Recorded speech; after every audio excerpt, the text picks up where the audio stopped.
So the Judge Roy Moore in Alabama, accused of sexual harassment or assault. I believe he was accused of assault.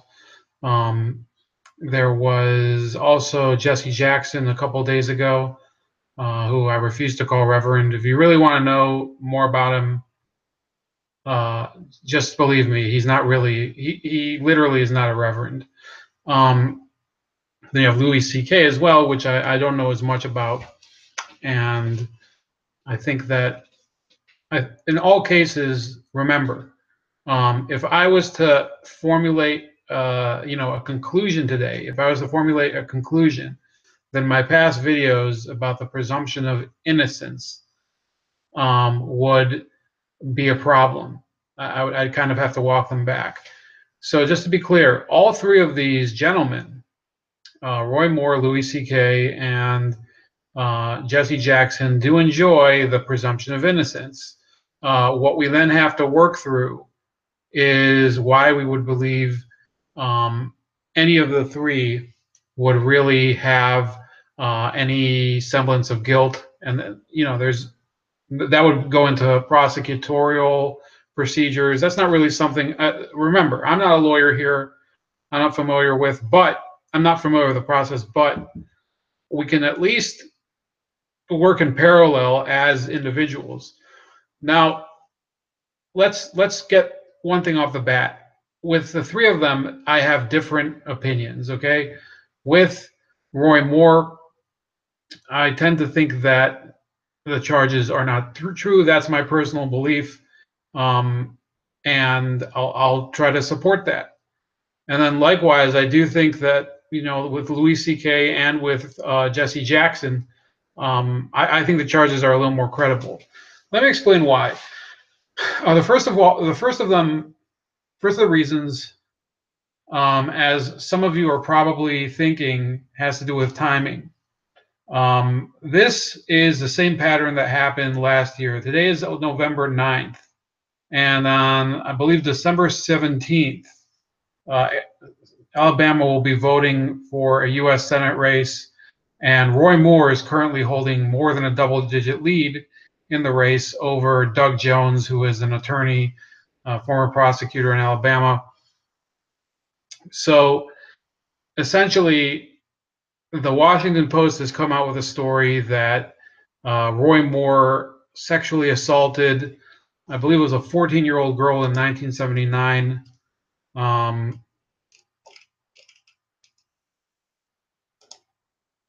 You see here, this is from Alabama.com, which is the local USA Today affiliate, I think.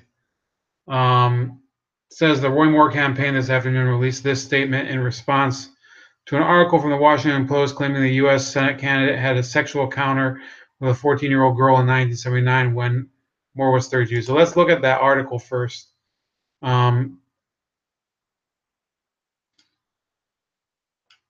And I'm deliberately using the Alabama link because I'd rather give them the clickbait than I would the Washington Post. So it says Lee Korfman says she was 14 years old when an older man approached her outside a courtroom in Etowah County. She was sitting on a wooden bench with her mother. They both recall when the man introduced himself as Roy Moore. It was early 1979, and Moore, now the Republican nominee in Alabama for U.S. Senate seat, was a 32-year-old assistant district attorney. He struck up a conversation, Korfman and her mother say, and offered to watch the girl while her mother went inside for a child custody hearing. He said, "Oh, you don't want her to go in there and hear all that. I'll stay out here with her," says Korfman's mother, Nancy Wells, 71. "I thought how nice for him to want to take care of my little girl." Along with Korfman, Moore chatted with her and asked for her phone number. She says, days later, she says, he picked her up around the corner from her house in Gadsden, drove her about 30 minutes to his home in the woods, told her how pretty she was, and kissed her. On a second visit, she says, he took off her shirt and pants and removed his clothes. He touched her over her bra and underpants, she says, and guided her hand to touch him over his underwear. I wanted it over with. I wanted out. She remembers thinking, please just get this over with. Whatever this is, just get it over. Korfman says she asked Moore to take her home, and he did. Two of Korfman's childhood friends say so. That's pretty serious allegations. And I see here in the graphic it says the law says Roy Moore cannot be replaced on the December ballot. Um, so Mitch McConnell is pretty much conceding, oh, yeah, let's just let Roy Moore resign if these charges are true. Now, Mitch McConnell is perfectly fine with his Senate being a piece of shit, useless group of old men that can't do anything and are basically wasting our money.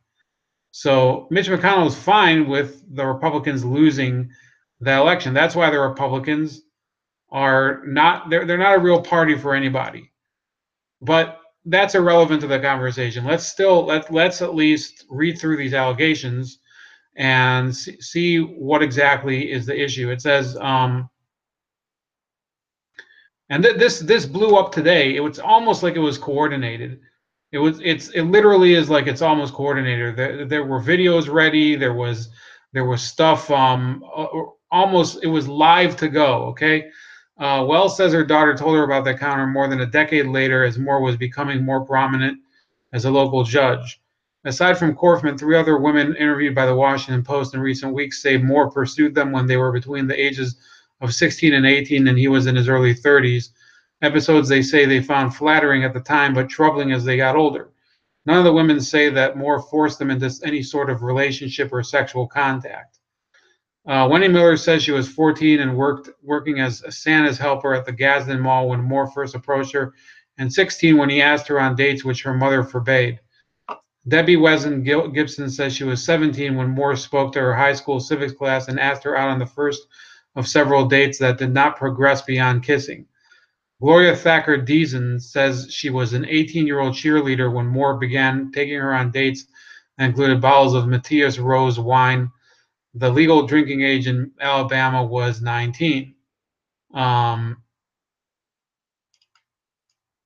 of the four women, the youngest at the time was Korfman, who was the only one who says she had sexual contact with Moore that went beyond kissing. She says they did not have intercourse. So, there's in this case, I would say that there was one case of, first of all, this is not sexual harassment in the workplace. So that can already be discounted. Now it still is. Let me emphasize, if this is true that he was trying to pick up chicks that were much younger than him, and in her case sexually assaulted her, then yeah, Roy Moore should be. I mean, that you would have to investigate it. This is a crime that, unfortunately, you know, let's look at the way that has been going lately.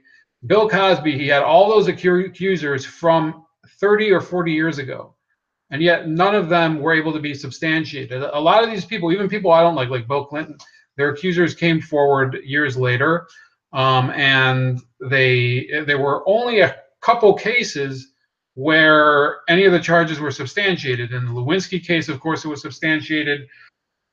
Kathleen Willey, there were certain accounts where witnesses corroborated her account to some degree, with minor variations. With Bill Clinton, who I always go back to, and this was a topic that I found so fascinating that I have to go to work a little earlier tomorrow. I wasn't sure if I was going to do a podcast today, but I figured I might as well do it because I'm not going to get another chance until Saturday night to talk about this, and then at that time I'm supposed to do a stream with somebody else. So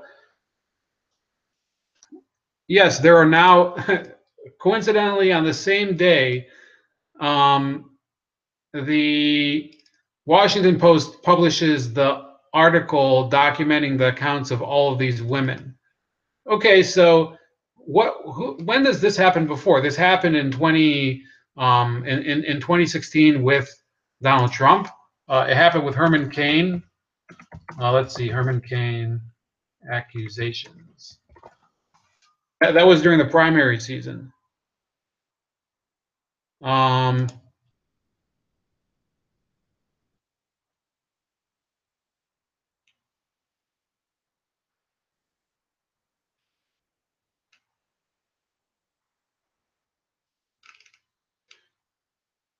Yeah, this was from around November 4th, 2011. That was 1 year before the election, and then at the height of the primary season. And it eventually forced Herman Cain out of the race. I can bet you that Herman Cain's probably sitting at home and saying, "Son of a bitch, this is exactly what they did to me." Um, so yes, what happened to what was this lady's name? Horfman is certainly that would be a sexual harassment case. In a written statement, Moore denies the allegations. These allegations are completely false and are a desperate political attack by the National Democrat Party and the Washington Post on this campaign. Moore, now 70, said the campaign said in a subsequent statement that if the allegations were true, they would have surfaced during his previous campaigns, adding, "This garbage is the very definition of fake news."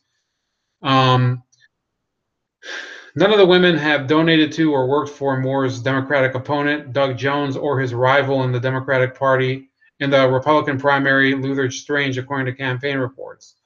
Korfman, 53, who works as a customer service representative at a payday loan business, says she has voted for Republicans in the past 3 presidential elections, including for Donald Trump in 2016. She says she thought of confronting Moore personally for years and almost came forward publicly during his first campaign for state Supreme Court in 2000, but decided against it. Her 2 children were still in school then, and she worried about how it would affect them. Okay, that's an interesting point.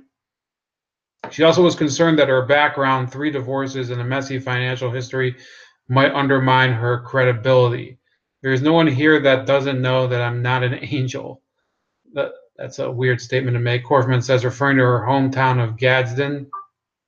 The allegations against Roy Moore are deeply disturbing. This is John McCain, are deeply disturbing and disqualifying. He should immediately step aside and allow the people of Alabama to elect a candidate they can be proud of. Now that's very interesting, coming from a candidate or a politician, John McCain, who cheated on his own wife. Okay, if where does the standard start? Because like I said, the sexual morality issues are ones that are often dragged out for years. It doesn't matter what the case is. It doesn't matter whether I like the person or you like the person.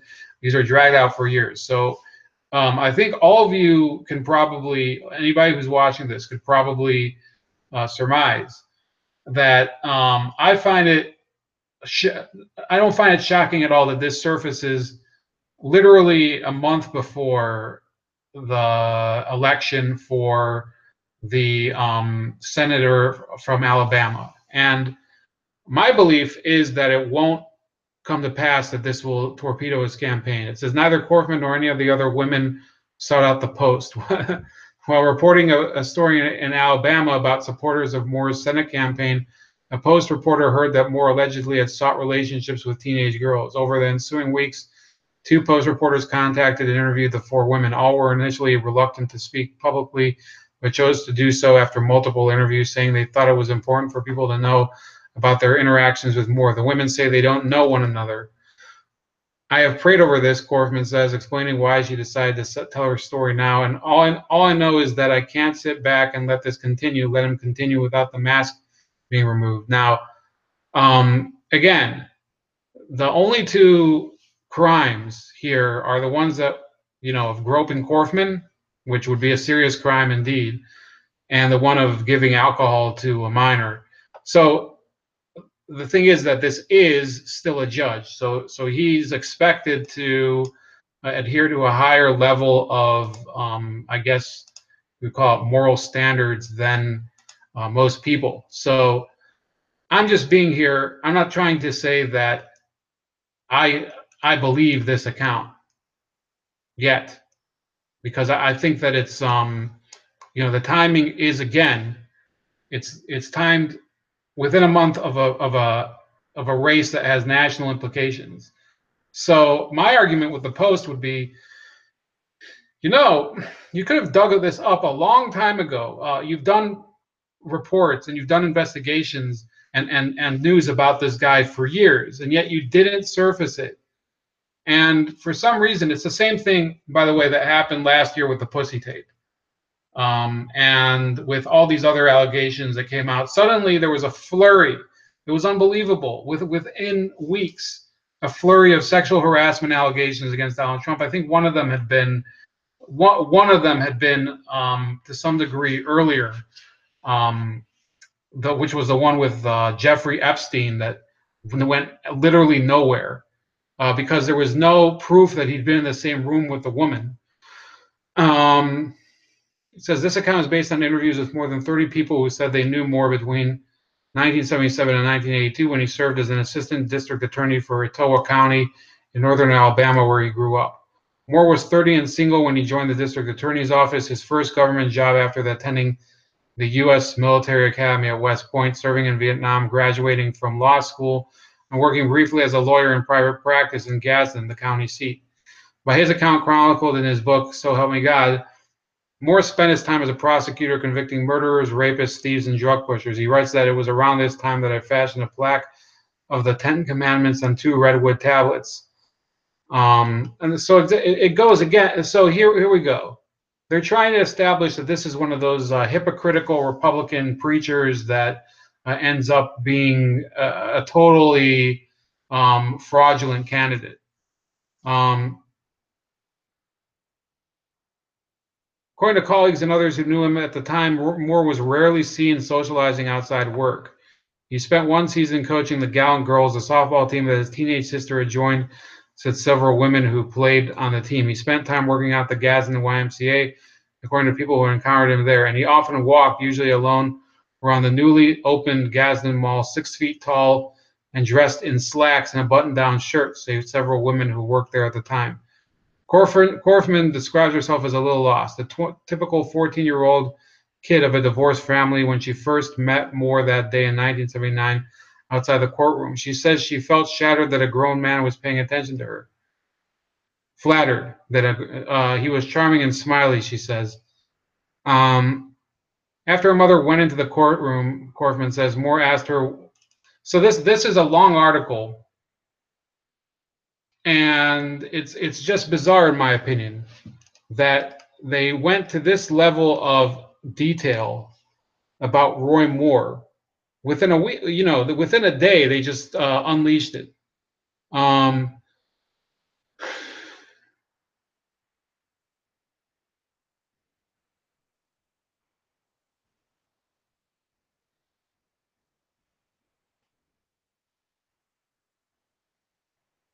so it says the legal age of consent in Alabama then and now is 16, so that she was still underage.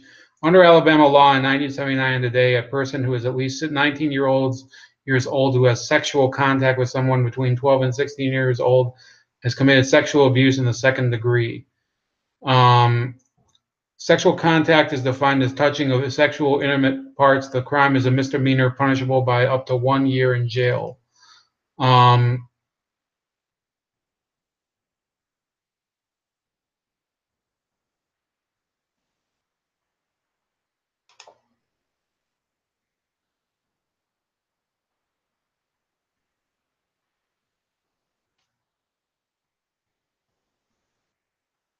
and then what's so crazy is that they put up this other article where it compares favorably his opponent Doug Jones, who convicted the murderers of the four girls at the Baptist church. Okay, and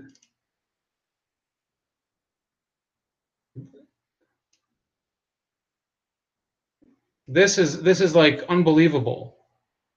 Um, and I'm seeing the people are just reacting to this. It says, um,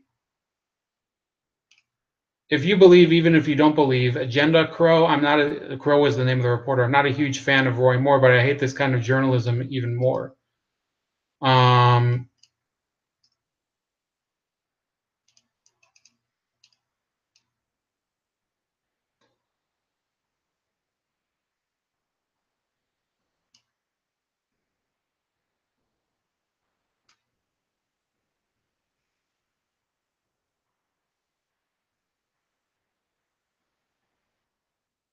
So then other people are like accusing the reporter of doing the same thing.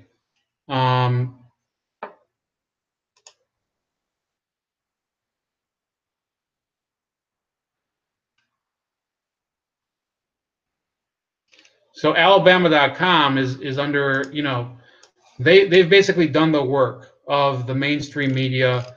They're publicizing this flurry of stories. Alabama.com, by the way, is owned. Let me see here. I think it's owned by the USA Today network. So those of you that don't know, there were all these there were all of these newspapers that last year they endorsed Hillary Clinton that were in red states. For example, I think it was the Arizona Republic and the San Diego Union Tribune. They all endorsed Donald Trump, and they were typically thought of as Republican newspapers. What the people forgot to mention is that they've all been bought out by these massive newspaper conglomerates. First, Amazon's been buying some of them. I think the Washington Post, for sure, is owned by Amazon, and the New York Times. Gannett is one of these huge newspaper outlets, and they all sold out completely for Hillary Clinton. So it shouldn't be surprising that the hometown newspaper for Roy Moore and his opponent Doug Jones has completely committed to this. And you have these people saying they need to confiscate Roy's hard drive and notify the neighbors. And then you have all these other people.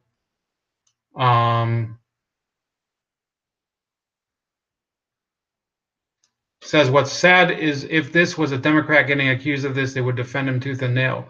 Well, I don't think that's true. I'll get to that in a second. This is from somebody, one of the users on this site.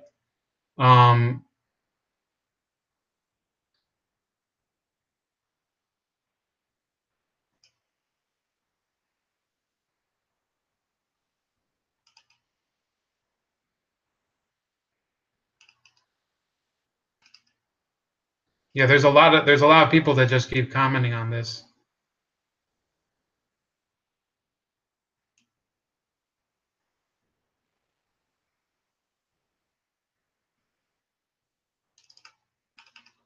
Yeah, this blew up in Alabama, and I guarantee you that tomorrow is going to be, all the time they're going to be talking about Roy Moore, this perv, in the Senate race or whatever. Look, I would be fine if there would be an investigation with this.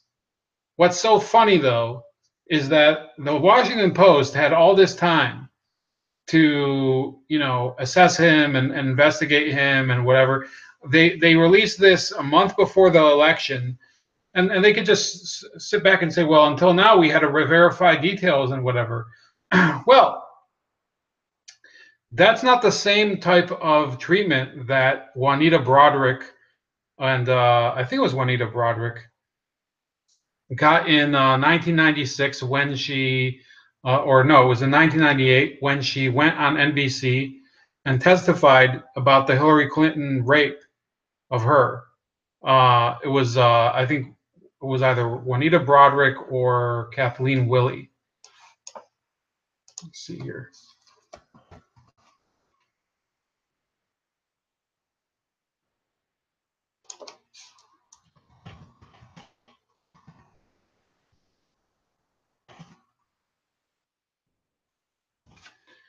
It was on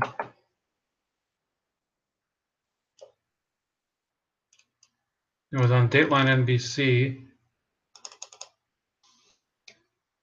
I'll have to fill you in on that one. It was one of Clinton's accusers in 1998 went on TV, and they didn't air the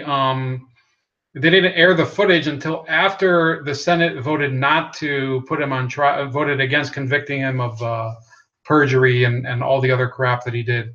So President Clinton, who got convicted of perjury we got impeached for perjury in the House. He's lied about numerous affairs. There was a audio recording of a sex call between him and Jennifer Flowers in the 1992 campaign.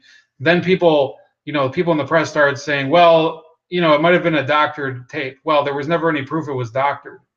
And in fact, it was evaluated later, and it was found that there is no evidence of doctoring on the tape.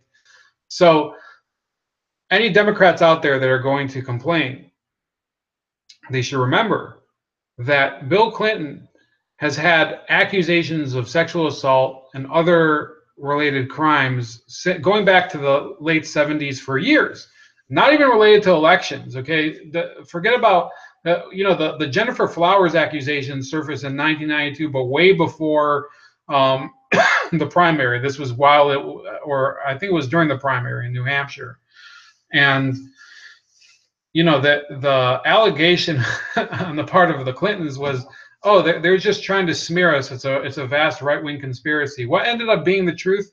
He did have a sexual affair with Jennifer Flowers. Okay, but he got elected president, so they were like, well, fuck you. We're just going to keep going. It doesn't matter. We're going to keep doing whatever we want until somebody actually grows a pair of balls and tries to prosecute us, Jeff Sessions. And we're going to move to the other two cases. Now, again, I would say that with Roy Moore, you can't be sure. You can't be sure that this is false. The only thing that you can say is a problem is the timing. And the fact that in a number of these cases, you don't see evidence of an actual crime, okay? In one case, for sure, there's, or no, indications of a crime, I'm sorry. There is no evidence. It's the account of one person. It's a he said, she said. How are you supposed to validate any of what happened, okay? It would be unbelievably difficult for Moore to, exonerate himself from these charges without mounting some sort of miraculous self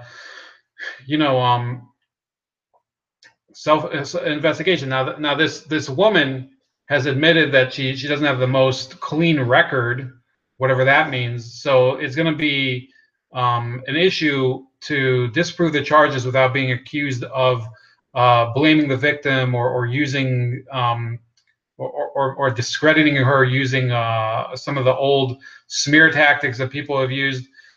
But the truth is that if you look at some of the more famous cases of false rape accusations or things like that, the real problem, the credibility of the victim has often exploded the case's merit. That's the case. That's what happened with the Tawana Brawley case. That's what happened with the case in the Duke lacrosse players. Okay, that's gonna and I believe that it could happen here, based just on what is known today. In the Duke lacrosse case, Crystal Mangum, the accuser, this stripper, she basically hung the prosecution out to dry by essentially picking at random 3 people who the detective showed to her that there was so little evidence against them, and this was in a frat house, so there should have been plenty of DNA evidence, that the case basically fell apart immediately once the defendants began to mount their actual defense, the defense attorneys. It was not even close. In this case, it's going to be much harder. There is no DNA evidence to use to exonerate Roy Moore, because where are you going to get it? He didn't come all over her like like happened in the Clinton case with Monica Lewinsky. It just says that he groped her. Well, that was in 1979. Where are you going to get evidence for this? It's really a huge problem for him to exonerate himself. But let's look at the other cases now. I have Jesse Jackson was accused. He was accused a couple days ago. It says this is from NBC 5 Chicago.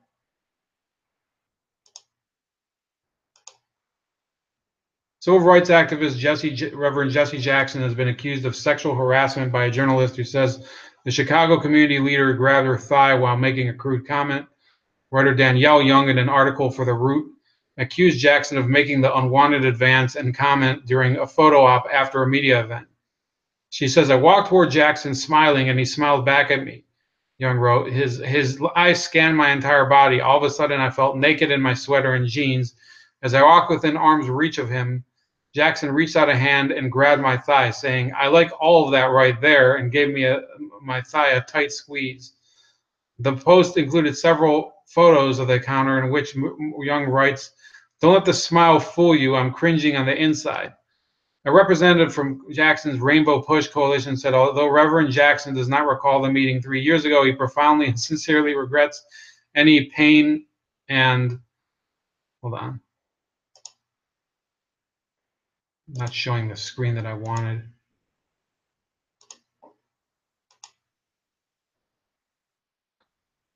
Sorry about that, guys.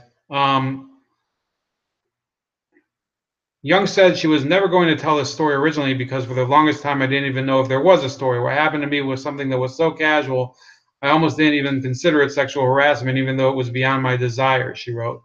Jackson was previously accused of harassment in 2010 by an openly gay staffer who filed a complaint alleging the civil rights leader propositioned him. Jackson flatly denied the allegations in a legal response. The accusations against Jackson are the latest in a swarm of sexual harassment allegations engulfing the entertainment, news, and political worlds. The issue has taken over the national spotlight following dozens of sex assault allegations against Hollywood producer Harvey Weinstein and a growing list of bold-faced names in entertainment and media. Weinstein is under investigation in Los Angeles, Beverly Hills, London, and New York for possible criminal cases after several women accused him of sexual assault or rape. On Friday, Hamilton Fish, publisher of The New Republic, resigned amid allegations of sexual harassment.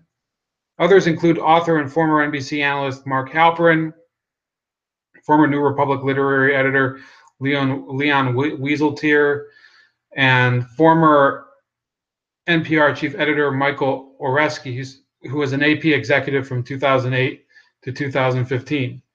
And then it says Ira Silverstein from Illinois was accused of sexual harassment by a victim's advocate, bringing Illinois into the chorus of state houses nationwide, alleging sexual harassment is pervasive in the halls of political power. Now, what they forget to mention here, that's ironic, okay? I want to lay out one of the issues here. Roy Moore is in the middle of a huge Senate race, and what do? They splashed all these stories in Alabama about, and including this opinion story about how comparing him and the 4 women accusers to the four girls that were killed in the Birmingham church bombing in 1964, as if that's like the fair comparison here. Okay, first of all, you can't go. This is already jumping ahead and eliminating the presumption of innocence. Okay, think about that. You're the press, and you're supposed to include presumption of innocence in, at least in some of the coverage of the story. You can't go and accuse somebody outright of rape or any other crime for that matter. So in his case, they just splattered the entire media with all these salacious rumors about Moore and the accusers and everything. Okay, what happens in the Jesse Jackson case? You have a reverend, so-called Reverend Jesse Jackson, who, by the way, has never been ordained. He never finished his divinity school. I think he went to Chicago Divinity Theological Seminary in the late 1960s before he got involved in the civil rights movement. He never finished his ordination, so he's not a real reverend. Okay, that's not. It's not like those things are. They just handed out like campaign buttons. Although you know what, maybe they do nowadays. Maybe it doesn't mean anything. I don't know. I'm not I'm not a Protestant or a Christian for that matter.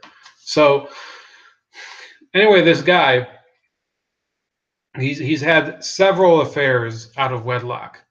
Um, the most famous of which was Karen Stanford. Um,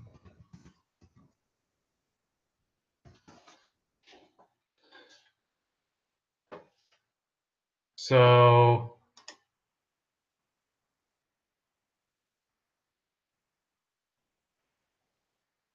it says in 2001 it was revealed that Jackson had an affair with staffer Karen Stanford that resulted in the birth of a daughter, Ashley, in May 1999.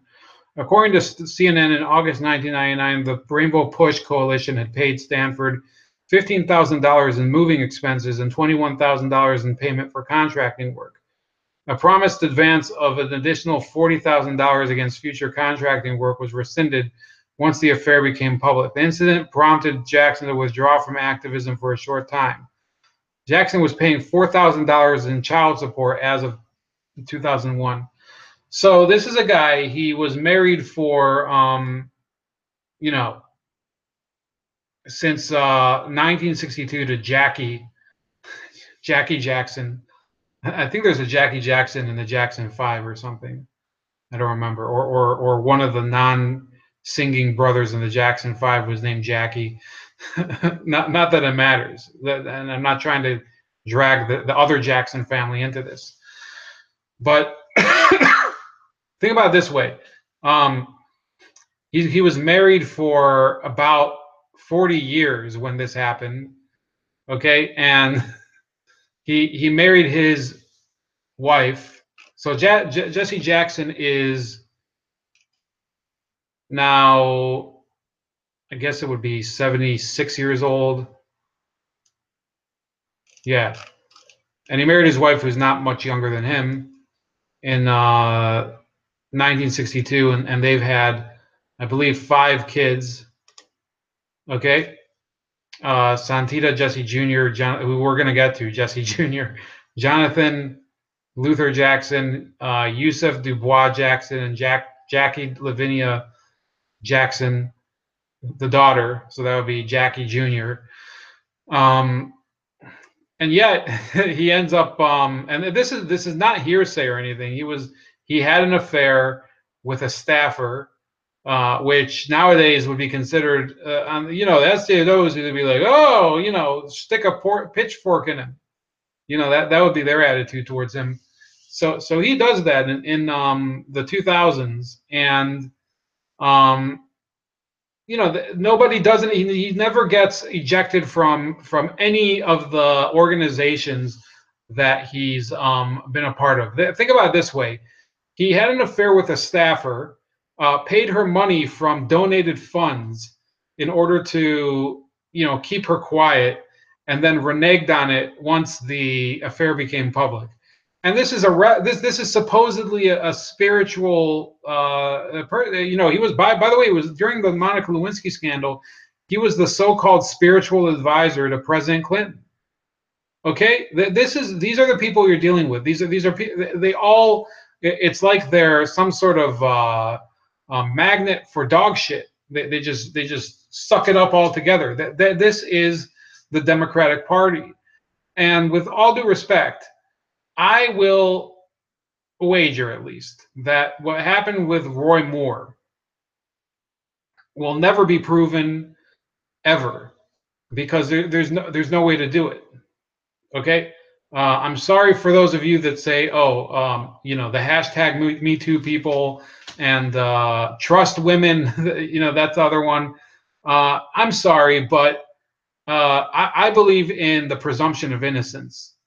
And that would go for a woman too. I mean, there were other accusations, I think, against a couple women in the past few days. I'm not sure exactly what they were. It was Mariah Carey. Mariah Carey's bodyguard accused her of sexual harassment. Well, maybe you should have, maybe you should have complained at a different time. Okay, now you're complaining during this whole thing. It's going to be hard for anybody to pay attention. Okay, whether it's true or not. Again, whether it's true or not, these things are such a fucking mess. with the sexual harassment. Think about how bizarre that is. I would normally be doing a lot of material on the Obamacare stuff, or on more videos on Venezuela, which there could be some of those in the works. I've done other interviews or whatever, but instead we're talking here about Louis C.K. and Jesse Jackson and Roy Moore, all accused of sexual harassment or sexual assault of one type or another.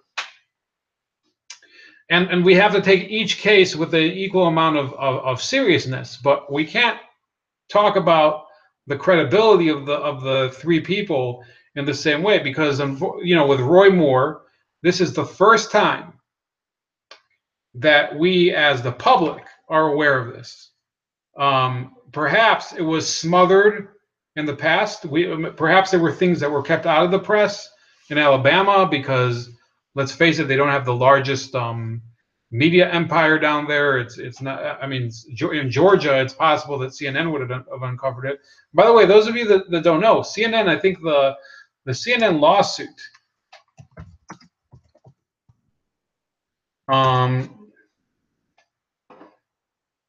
It says CNN faces another racial discrimination lawsuit. The lawyer says.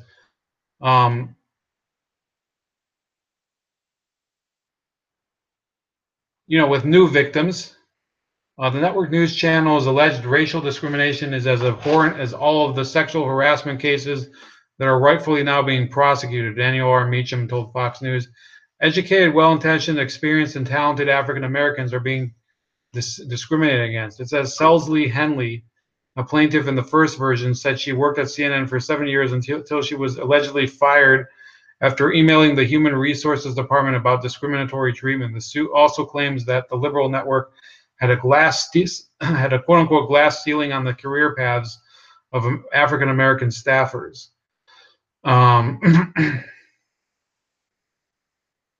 The original lawsuit had 175 plaintiffs, but Meacham said 30 more alleged victims have come forward since Judge William Duffy Jr. essentially ruled in July the case didn't have enough to move forward as a class action suit. We are drafting a new complaint line by line addressing the issues that he outlined for us. So there you go. The problem is that there's so many people accusing so many other people of so much shit right now that it's impossible to make any order out of it. I talked with one of my coworkers during the day about some of these scandals, and it's almost like people are getting fatigued from them. Now in Alabama, that could be a different story. I personally think that, again, when you have somebody who's been accused, first of all, he's been revealed to have had an affair as a reverend in the past that he confessed to, that he paid hush money for out of donated funds. Never, the Rainbow Push organization, the one that he heads, did they ever discipline him? No, because they can't. He basically has. There would be no Rainbow Push organization without Jesse Jackson. It wouldn't exist. It wouldn't exist. It would. He created it, and he'll probably destroy it once all is said and done. It's a hollow organization. When have you? And I don't know if any of you are Black listeners. When have you ever seen Rainbow Push actually go through any of your neighborhoods and do anything important? If you live in a Black neighborhood, of course. It could be that you don't live in a Black neighborhood or whatever, or that you don't think that Black neighborhoods exist, which is, it's a different discussion for a different time. But, it's really just a mess of a situation here with the Roy Moore and Jesse Jackson allegations. Now, as this is happening to Jesse Jackson Sr., remember that he has a son who he's a former congressman and he was convicted, I believe, of bribery in several years ago, and it says him and his wife Sandy are getting a divorce, and they made like a convenient. This is from Chicago Magazine. They made like a convenient guide to the divorce, which I think is awesome. And it says, your primer on the Jesse Jr. Sandy Jackson divorce. For those who have had trouble sorting through the sordid pit split of Chicago's former golden couple. So when you read through this, you kind of realize how pathetic it would have to be for these people to be Chicago royalty. So it compares them. It says Jesse Jackson Jr., 52, former U.S. Congressman, son of Reverend Jesse Jackson, and Sandy Jackson, 54, the former 7th Ward Alderman. By the way, for those of you that don't know, Jesse Jackson isn't just a reverend. You know what? He's not a reverend, but he is a couple other things. First of all, he's a former two-time presidential candidate, and he also was what's called the shadow senator for Washington D.C., which is like a symbolic non-voting member of the U.S. Senate who represents Washington D.C. And I don't think that they get paid. So he served in that capacity sometime in the 90s. And it says here, it goes, line by line for comparison. It says sympathy factor. So this is for Jesse. It says he claims Sandy won't sell their D.C. home valued at more than $2 million to cover their $1.8 million debt. And then for her, it says Jesse initiated the divorce while she was still in prison, even though she took their kids to see him monthly during his two-year incarceration. And then it goes through the lawyers. And it says dirty laundry. Sandy wants the receipts. She's demanding the names of everyone Jesse hooked up with during their marriage and dates the hookup happened. And then for her, it says Jesse claims that discoveries he made on the pair's home computer while Sandy was in prison make it impossible for the marriage to continue. And then Jesse Jr. is calling a former police officer named Gary McCarthy, who said he has no clue why he's being called and refuses to publicly comment on anything that's stupid. And then she says Reverend Jesse Jackson. She's gonna subpoena the father of her ex-husband, her father-in-law. She's gonna summon Jesse Jackson Sr., a strip club owner, a former bikini model, TV reporter Tamron Hall. Oh, that could be interesting. And 8 others. So basically everyone. So it looks like the Jesse Jackson family is fucked. And it says the job prospects. He said he can't work because of the emotionally draining divorce, but he's joked about becoming a street sweeper or a divorce lawyer. And then it says she baked banana muffins at a food pantry as part of the court-mandated community service. So it's asking the next Martha Stewart. So that's a family that you have to look at. The Jackson family they're a shit show. And if you want to make this a racial issue, I want to ask you, if you're one of these people that says, "Oh, leave alone Jesse. He's you should be more tolerant. You shouldn't be such a white supremacist or something." I'm not a white supremacist. Okay, first of all, it's complete bullshit when people do that.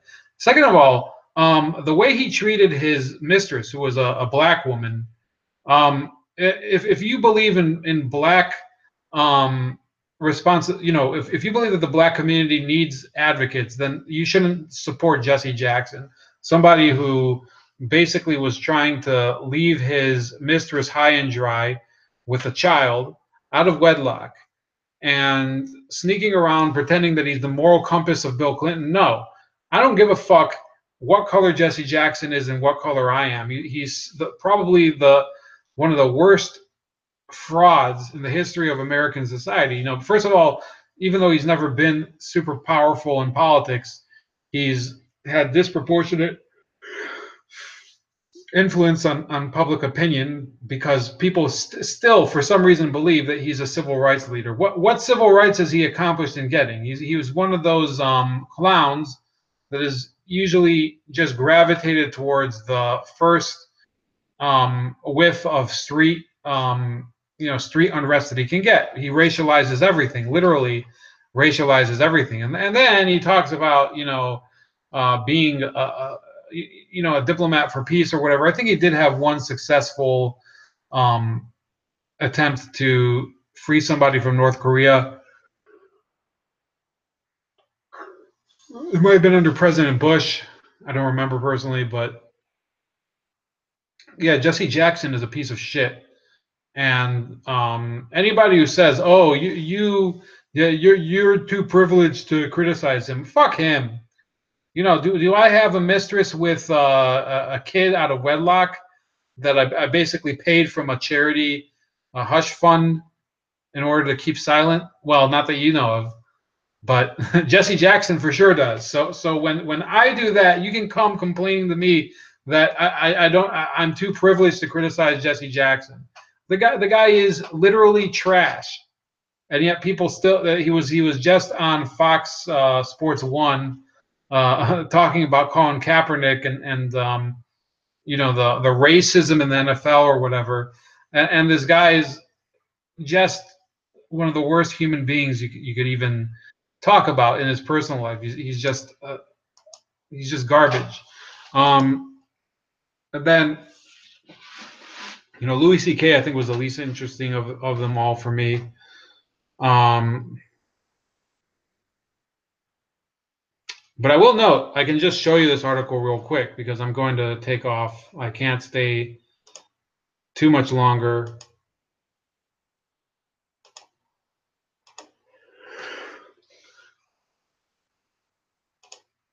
So this is from October 20th, by the way. This was over 10 days ago.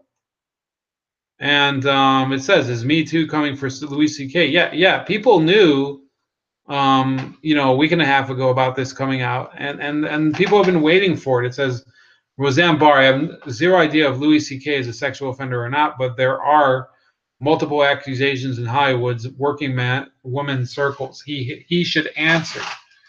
And Roseanne Barr is one of the she's one of the more credible progressive celebrities. She's often been considered, much more on the far left than a Democrat. So take it or leave it. I think that Roseanne Barr is comparatively reliable, as opposed to other people that I've seen commenting on issues like this. Um, Sorry, it's been a long day. So to recap, like I said, yes, should they investigate issues like what Roy Moore is having? Absolutely, but we're talking here about a concerted effort on the doorstep of the campaign, the end of an election campaign, to discredit him and railroad him out of the Senate race. And I think it could backfire. I'm not sure it will, but it could backfire on the media because he could come back and say, well, these salacious rumors, it just shows how scared they are of what I can bring to Washington. Is it true? I don't know, but that's a way for you to bullshit people. If even if you're guilty, I personally, I think about it this way: you have Louis C.K., this dirtbag comedian from years. He's always talking about like weird sexual shit. I'm not really into Louis C.K.'s comedy. I think it's a bit sad and pathetic sometimes. Not that I've heard a lot of it, so don't call me an expert by any means.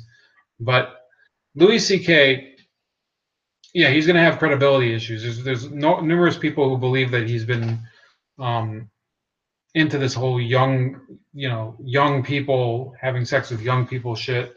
Not quite pedophilia, but close to it because they're slightly underage or whatever it is. Um, and then you have Jesse Jackson, who's been just the most dishonest piece of crap his entire career. And then you have Roy Moore. Now, Roy Moore is definitely not a perfect person. He's a bit of a fanatic when it comes to his religious beliefs. But how credible are the charges against him? It will take a while to figure out. And instead of doing the right thing and playing the part of a reporter, just presenting the news instead of editorializing it, the Washington Post is using it, and the other media are using it in order to portray more in the most negative light possible. It's just wrong. So that's it. What do you think about the presumption of innocence? I think it still holds. You know what? In all cases, in the case of Louis C.K. as well, why should he not have a competent defense? In the case of Jesse Jackson, also. But I still say that the record indicates that you can at least predict which way some of these are going to go and which way or not. The only question is, why do they release it now? Why do they release any of these is weird that they release them on an auspicious time, but it has to happen sometime. With Roy Moore, it is happening clearly in the context of the election. So that's it. Have a good night. I'm going to take one last glance at the chat. Nobody there. So yeah, you guys, let me know what you think. Do you think Louis C.K. is innocent or guilty? Do you and this is pure speculation. We're not trying to slander anybody or attack them, but which one of these allegations do you think is correct? Does it have merit? You have Roy Moore, you have Louis C.K., and then you have Jesse Jackson Sr. So let me know. I'll check sometime tomorrow, and have a wonderful day coming up Friday, and a happy rest of your weekend.